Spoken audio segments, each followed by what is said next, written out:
All right, so first we're going to get a bunch of rules today in 3.3a. So the first rule is that the derivative of a constant is 0.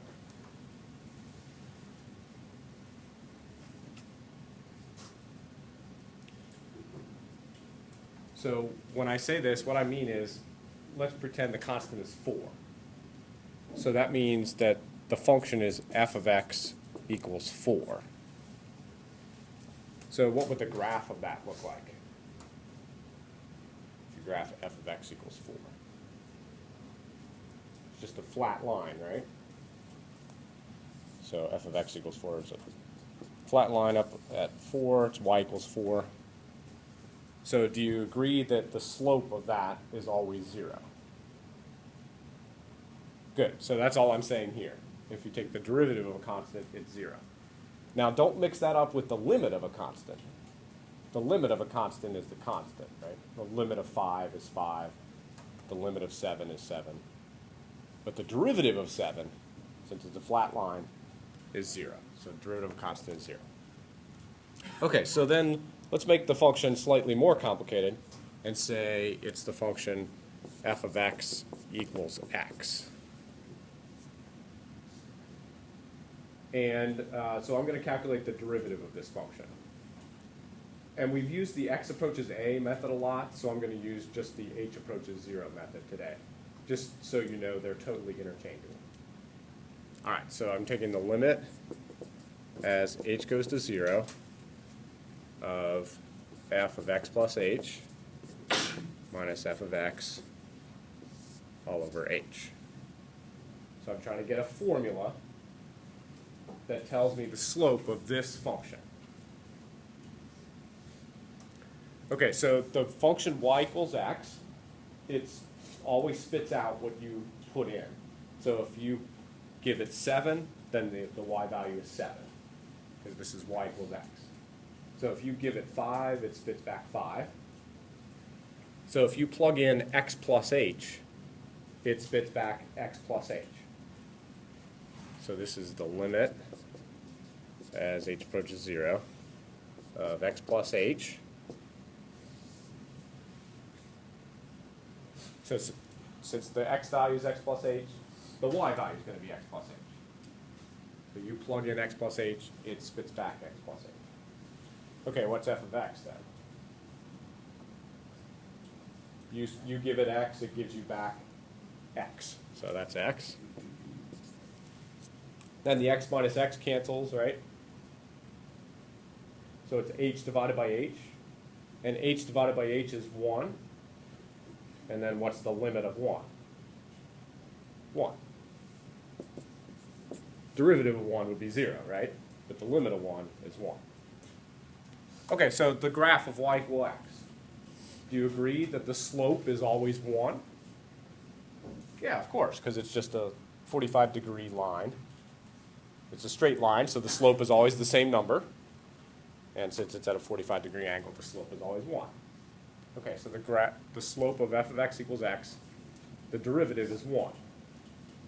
Okay, so we're going to keep a running tally here. Like here's our function. Let me just call it f of x, I guess.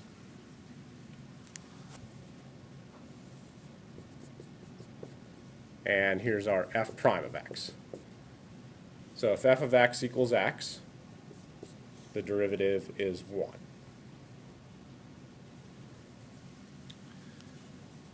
All right, now I'm going to switch the function to f of x equals x squared.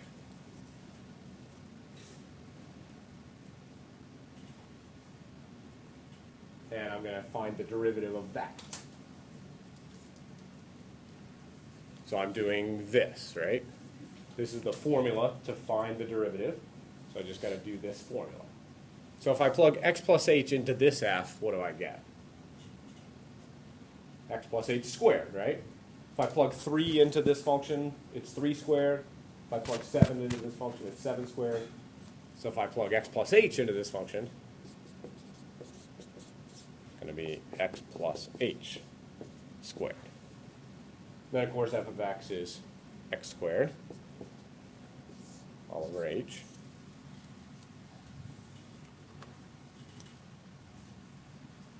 So then I'm going to FOIL out the x plus h squared. So that's the limit as h goes to 0 of x squared plus 2xh plus h squared.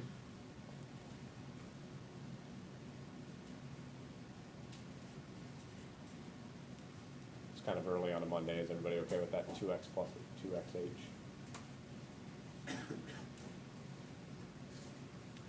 Okay, then minus x squared all over h. That's nice. The x squareds cancel, right? X squared minus x squared. So then you can pull out an h. So it's h. Hey, Hello. how's it going? This is for Krista Jess. Okay. Thanks. Happy Monday to you.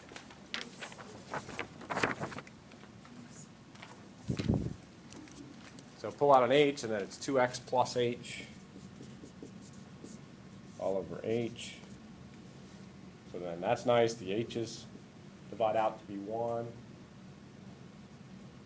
I've got the limit as h goes to 0 of 2x plus the limit as h goes to 0 of h.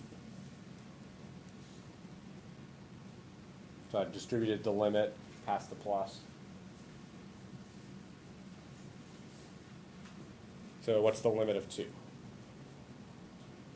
2? Good. Like this is a little bit tricky. This is an x, right? So when h goes to 0, x doesn't change. So as far as h is concerned, that's a constant. So maybe it's 7, because it's not changing. So the limit of 7 would be 7. So the limit of x is x. But then as h goes, oh, I don't know why I put a 0 here. That should have been an h, sorry. I was thinking about the answer that was coming up.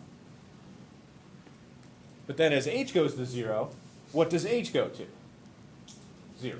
Okay, so that's 2x plus 0. So the final answer is 2x. Okay, so we just figured out that if the function is x squared, the derivative is 2x.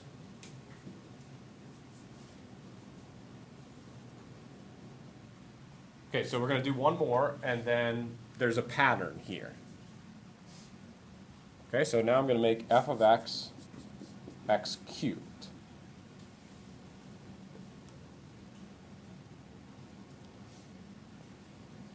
So that's the limit as h goes to 0 of x plus h cubed minus x cubed all over h.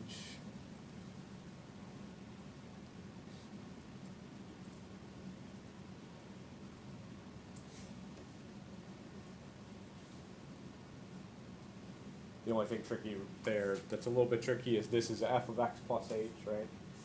If I stick x plus h into the cube function, then x plus h is going to get cubed. So that's kind of annoying because I got to cube that out. So let's see here. I've already figured this out, right? In the last problem, that was x squared plus 2xh plus h squared.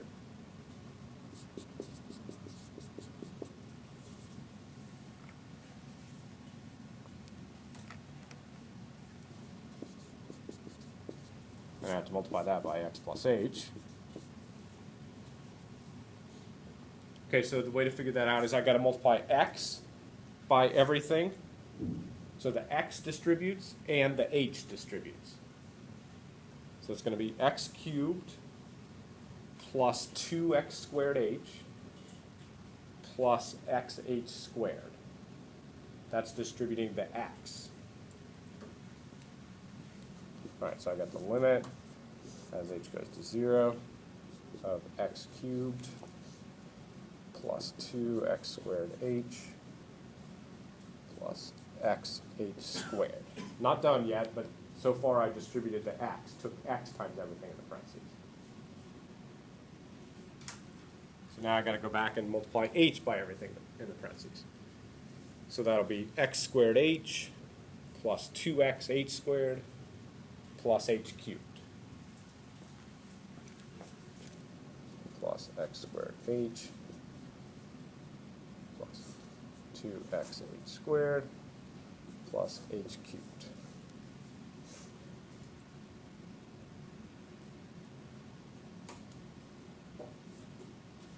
So that's the f of x plus h, that's the x plus h cubed.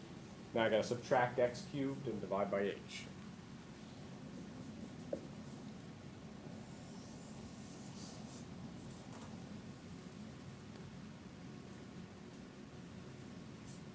So then the x cubes cross out because there's an x cubed here minus an x cubed there. And I can factor an h out of everything else. So it's the limit as h goes to 0 of h parentheses 2x squared plus xh plus x squared plus 2xh plus h squared.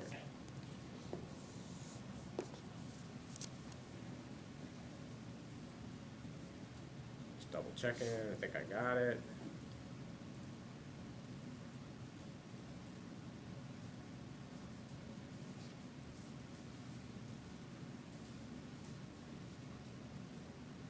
So then the h's cross out, right? And then I can do a bunch of limits. So it's the limit of 2x squared. As far as h is concerned, h is changing, so x is constant. So the limit of 2x squared is just 2x squared.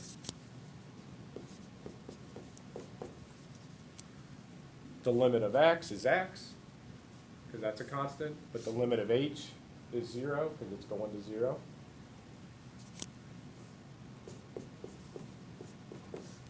The limit there is x squared. Limit of 2 is 2. Limit of x is x. Limit of h is 0. Limit of h is 0.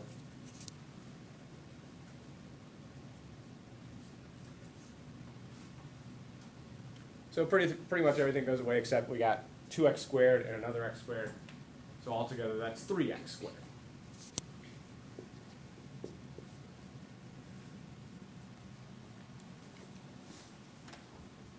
All right, so we were trying to figure out a pattern because heaven forbid we have to do this with x to the 4th, right? I'm not going to put you through it. There's been enough pain already for a Monday morning. You understand why this would be bad, right? Because you'd have to take x plus h to the 4th power. Yeah.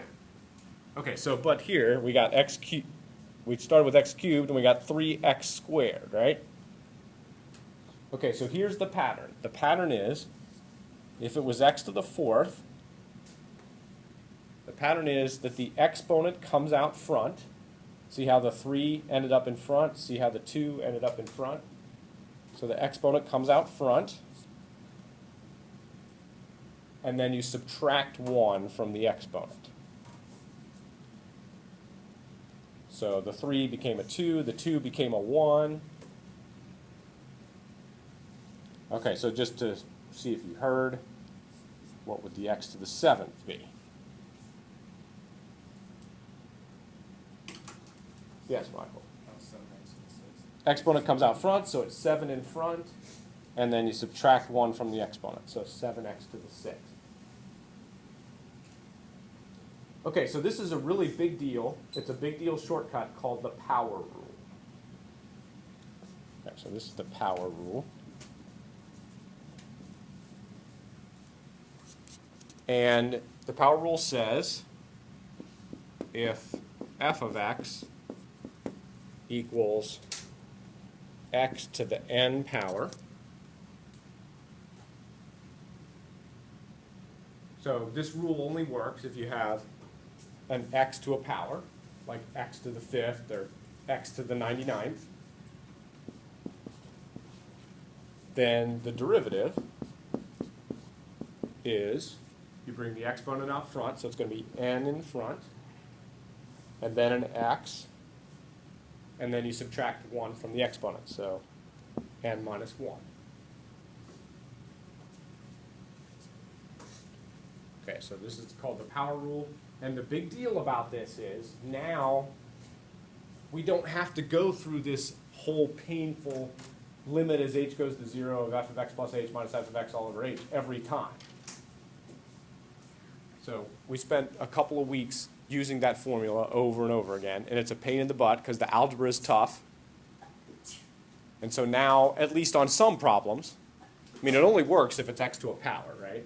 It's not going to work on sine of x. It's not going to work on other functions. But if it's a power function, that's why it's called the power rule. If it's a power function, then you can just know what the derivative is immediately without going through this painful process here. Okay, and then the other exciting thing about the power rule is there's a song that goes with it. So throughout this whole year, there's something called Calculus the Musical, and I've seen it a couple times. It's a good musical. I'm not joking. It's an actual musical, and I've actually seen it. So Friday, you can look forward to. I'm going to play your first song from Calculus the Musical, and the song's called Power Rule. So now your week has just been made. You just can't wait until Friday. Musical, calculus, it's going to be awesome. All right, so anyway, we got a nice little shortcut here and a song coming up. All right, before we do a bunch of other stuff, we need one more rule. So we had the power rule here, and then we had this thing here, right? Those are the two big facts so far today. And we need one more fact, one more rule. So d over dx means take the derivative, right? That's what I wrote over there. D over dx means take the derivative. So it says if you take the derivative of a constant, you get 0. So now I'm going to figure out what happens if you take the derivative of a constant times another function.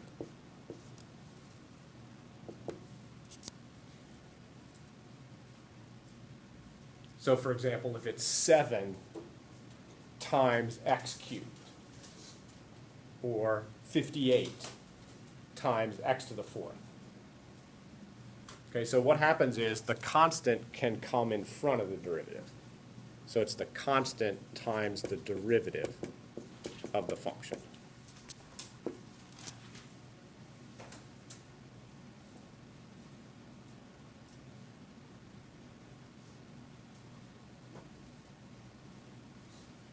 Okay, so now using all those facts that we've learned, we're going to look at a problem. This is example 1.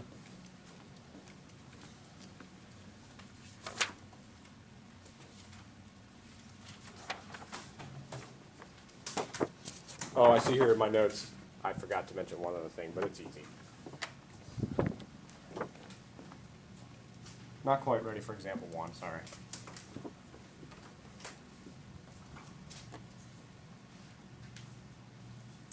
First, we need to know that the derivative of two things added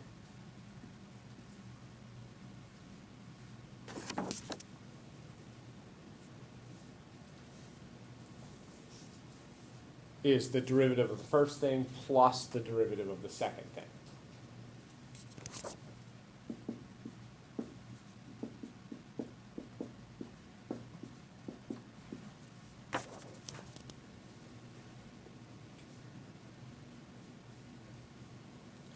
Does this remind you of anything?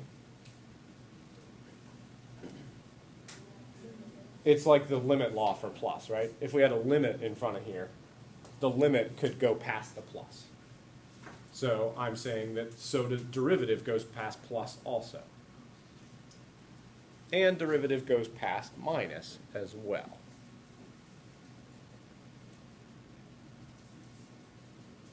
So that's going to be easy to remember because we've been doing limit laws like this. So now we're just have a derivative law that says derivatives work the same way with plus and minus.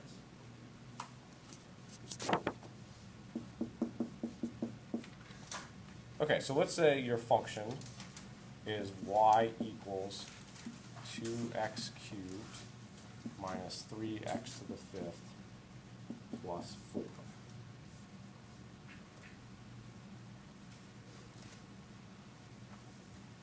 And you want to find the slope of the tangent line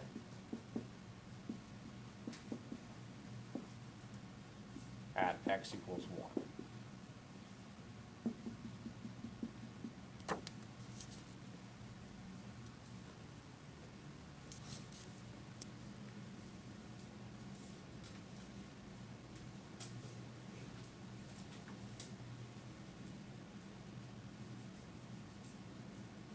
Okay, so how do you find the slope of a tangent line?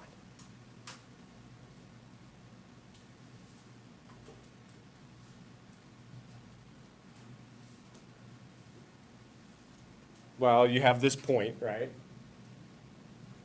And then you find another point on the graph and find the slope between those. But then that's the wrong answer, right? So you move closer and find that slope. But that's still wrong. But it's less wrong than the other one was, right? So then you keep moving closer and closer and closer.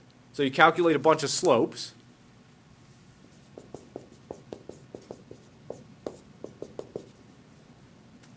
And keep getting closer and closer. That was bad. This is how you find the slope of the tangent line, right? It's called the derivative. But this is the old pain in the butt way to do it, right? Today we have shortcuts. If we did this process, we'd get a formula called f prime, right? And that f prime formula then could tell us the slope at any number. So we're going to use all of our new shortcuts to do this on this complicated function. So instead of taking the derivative this way, we're going to take the derivative using our new facts. So we are taking the derivative of this function.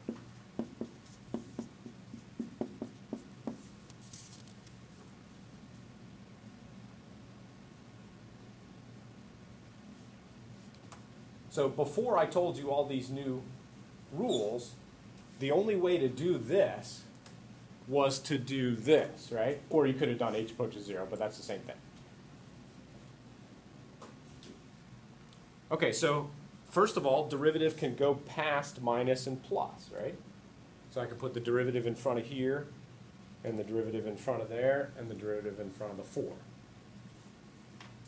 So that's going to be the derivative of 2x cubed minus the derivative of 3x to the fifth plus the derivative of 4.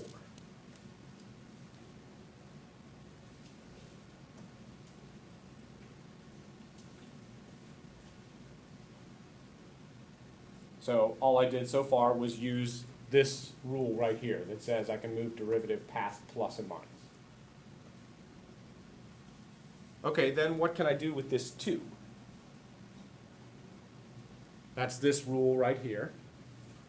The constant can come out in front. So this is 2 times the derivative of x cubed.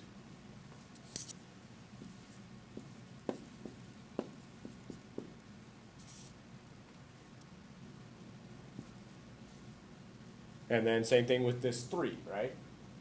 It's 3 times the derivative of x to the fifth.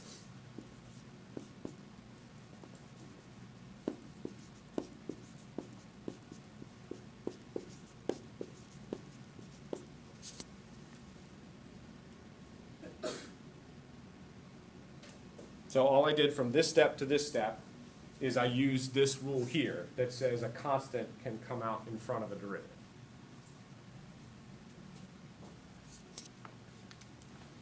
Okay, so I've got my 2 hanging out there.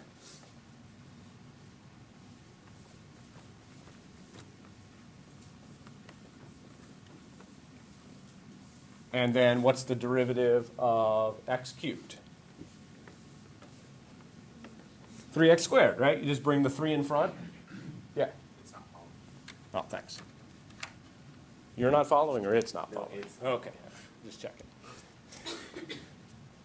I swear this thing is slower than it was last year. Or maybe I'm just faster, who knows? Okay, so this is 2 times 3x squared, right? Does everybody see why the 2's just hanging out? Then everybody see where we got 3x squared?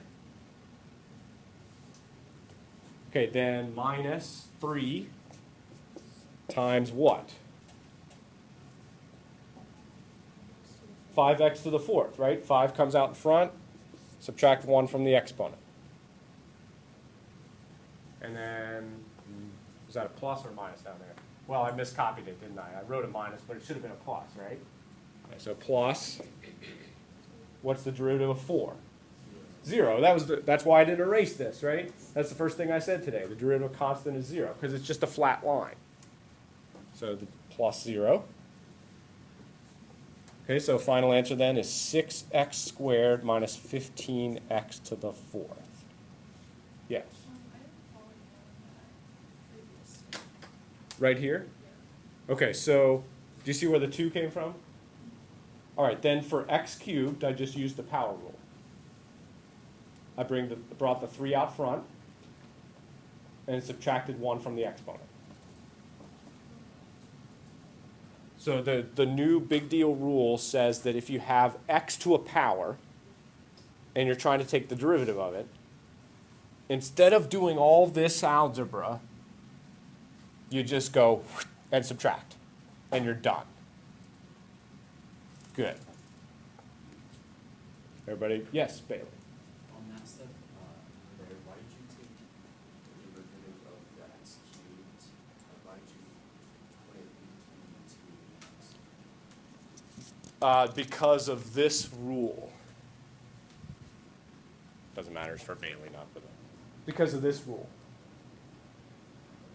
And I explained a lot today. I didn't tell you why this was true.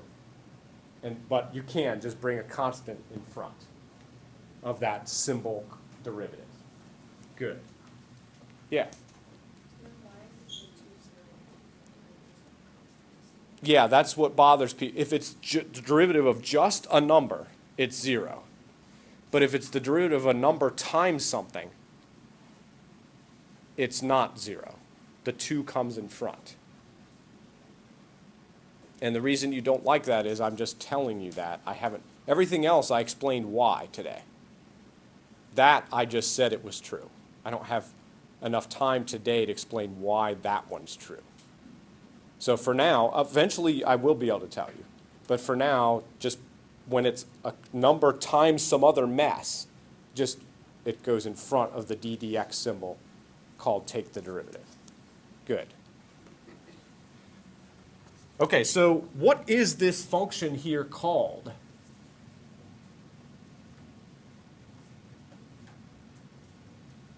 Yes, Zach? It's called the derivative, right? So it's called f prime of x.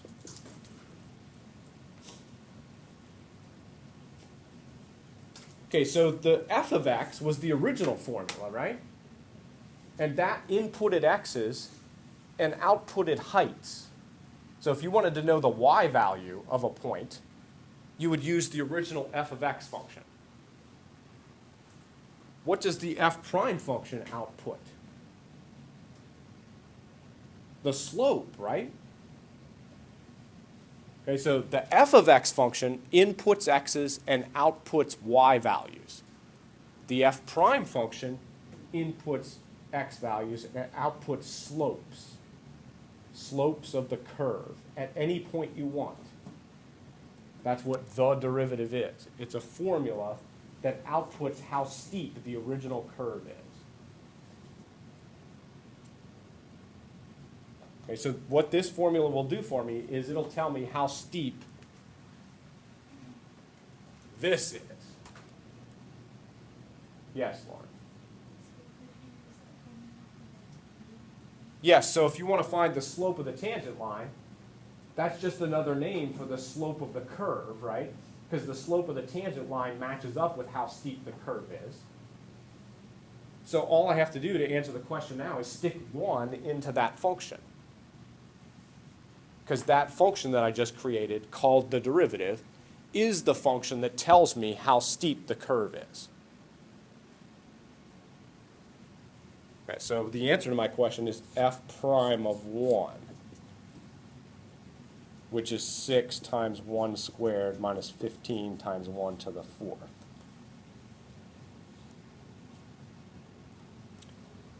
So that's negative 9.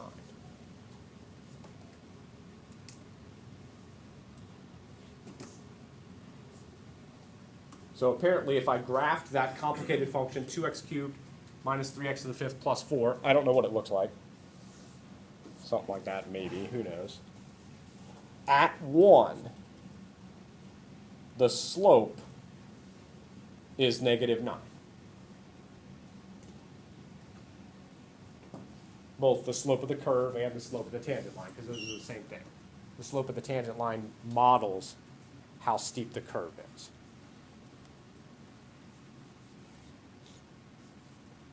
Okay, so don't lose out on the fact that this is what all these rules we learned today are really nice.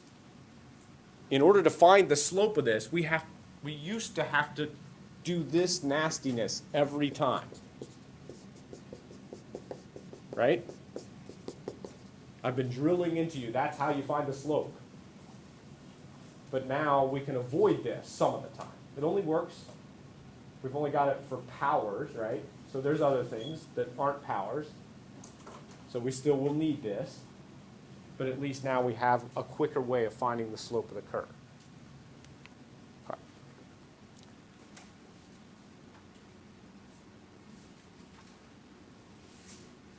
All right, let's try. So we just need some more practice taking derivatives. So here's example 2.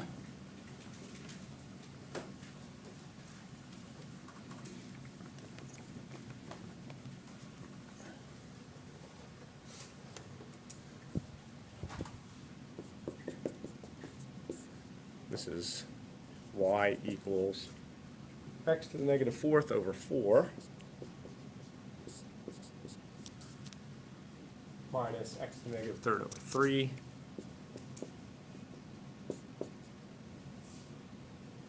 plus 7.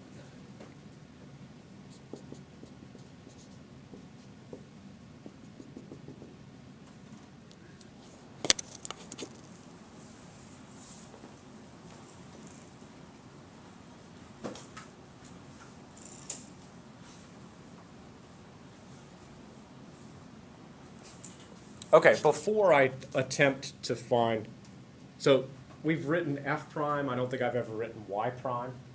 That just means the derivative. F prime is the same thing as y prime. So if I put a little tick mark above y, it means the slope, just like if I put a little tick mark above f, it means the slope. Okay, so, but before I try to take the derivative, this is a little bit of a complicated function, so I'm going to rewrite the original. So this is still the original. It's y equals. So instead of dividing by 4, wouldn't multiplying by 1/4 be the same thing? Yeah, it would be. All I'm saying is dividing by 4 is the same as timesing by a 4. So I'm just rewriting the original. This is not the derivative. Okay, and then instead of dividing by 3, I'd prefer to multiply by 1/3.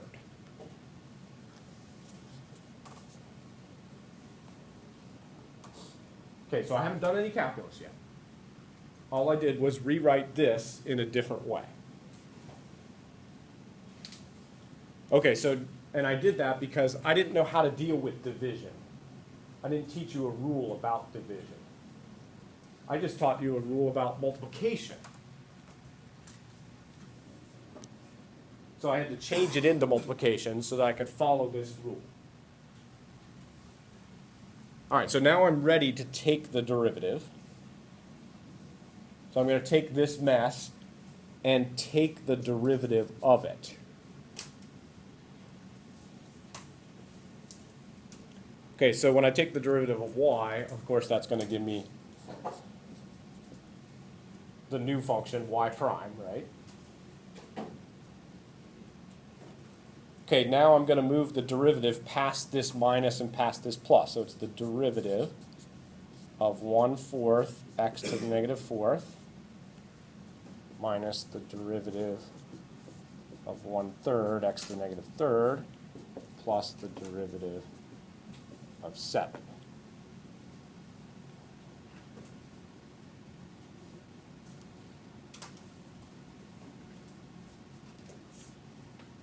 So the rule that I just used is the plus and minus rule over there.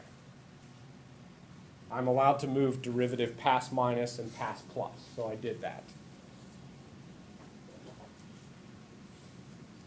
Okay, now what can I do with this 1/4? Move it in front, right? And the same thing with the 1/3.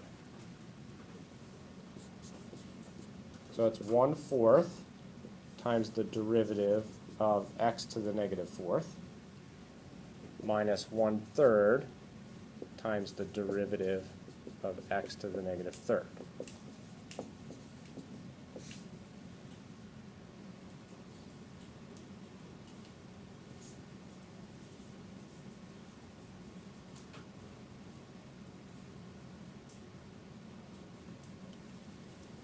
Okay, now let's look at this next. Is this x to a power? Yes, it is, so I can use power rule. So the power rule says when I take the derivative, that moves the negative 4 in front, and then you have to subtract 1 from the exponent. Okay, but be careful. What's negative 4 minus 1? Negative 5. So at some point you might accidentally put negative 3, right? Just because negative subtracting are weird. Okay, so it's 1/4 times negative 4 x to the negative fifth.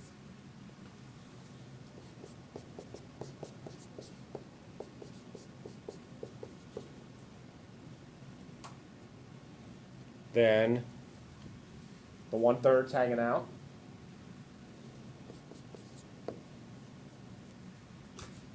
And this is negative 3 x to the negative fourth.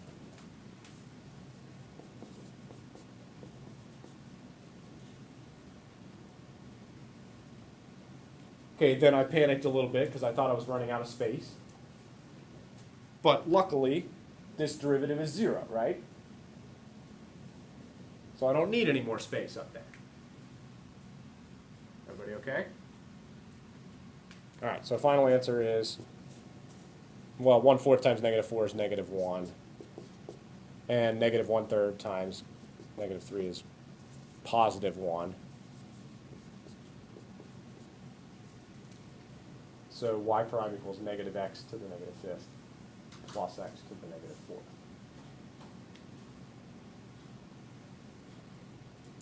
Yes?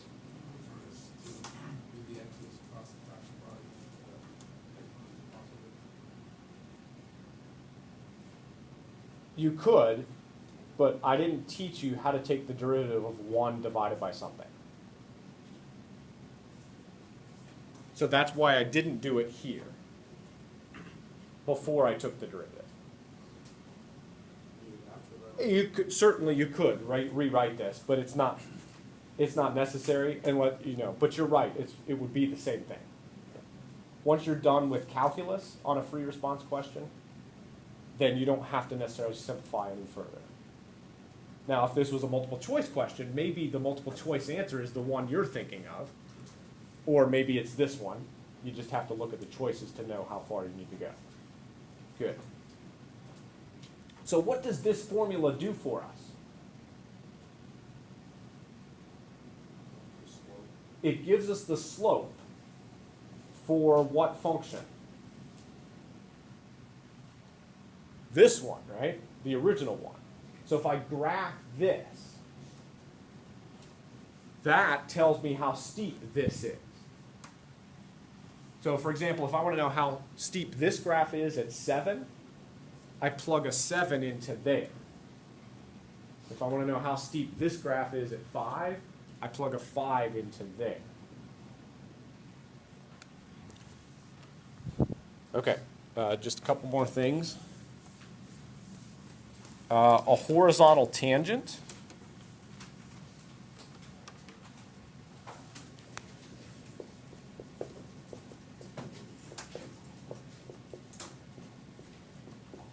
is an x value where the slope of the curve is 0.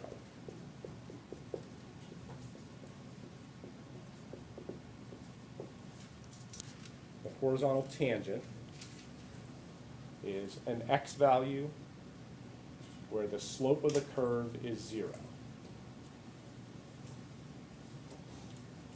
That's different than a horizontal asymptote.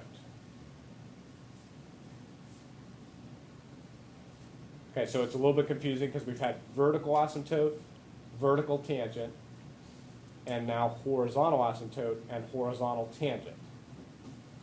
So those 4 things get mixed up in people's heads. A horizontal tangent is a place where the slope of the curve is 0.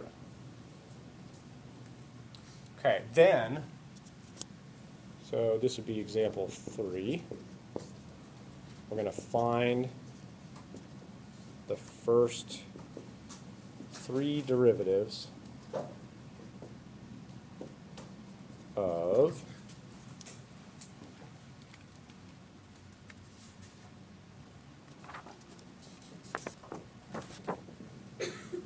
f of x equals x to the negative 1.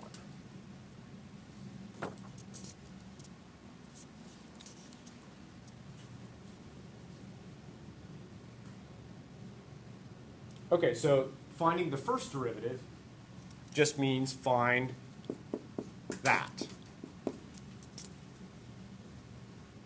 So this f prime of x is called the first derivative.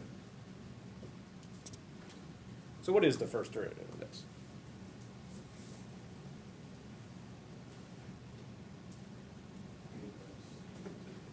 Negative 1 x to the negative second, right?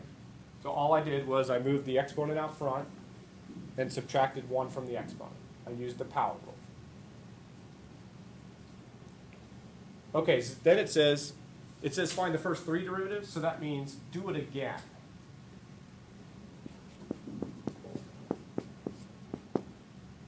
So now this process is so easy and so much fun that we're going to do it again. And when we do it again, it's called the second derivative. So the negative 1 is a constant, right? So it's just hanging out.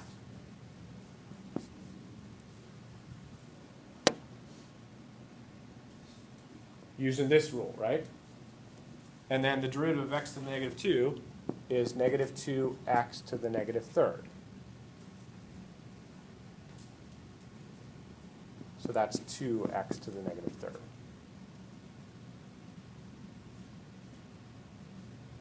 Okay, you don't need to think about this too much, but this formula would tell you the slopes of this graph. This formula tells you the slopes of that graph. Okay, so that was so much fun, we're going to do it again. So the next derivative is called f triple prime. And it's called the third derivative. But it's easy. The 2 is just hanging out, right?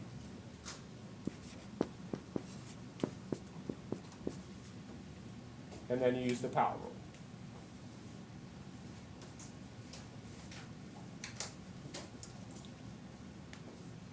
Okay, so big deal shortcut today called the power rule. You can avoid this nasty limit as x goes to a of fx minus f of a all over x minus a. And that's nice. Now we're not rid of it forever. You're still going to have to do it some. But at least now it's not going to be as much of that nasty algebra.